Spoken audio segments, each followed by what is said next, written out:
I was on CAPD and then HD before I was lucky enough to have a transplant for my husband Keith.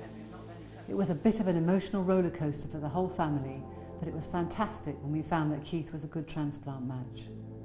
I really didn't think of it as too much of a hurdle to jump over, really. It was a natural thing to decide to do.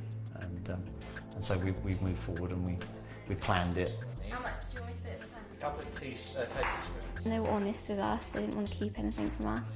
But it became so much part of our life that we didn't feel we needed to talk about it that much. A couple of times they did come and require more detailed conversation on what would be happening to Daddy as well and how would it work. Oh, and would they still get their Christmas presents? Because it was Christmas time.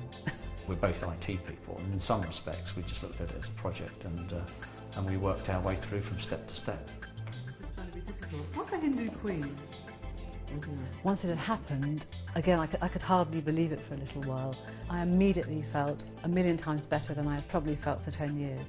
Even though I was sore, I just came out of a major surgery, I knew that I felt different. And we just went through from there a period of fairly swift recovery. I was out of hospital within 3 days. I felt pretty good. As I say, I just trouble doing your shoelaces up and things like that.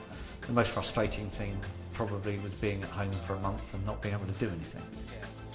Since then, things have slowly been getting back to normal.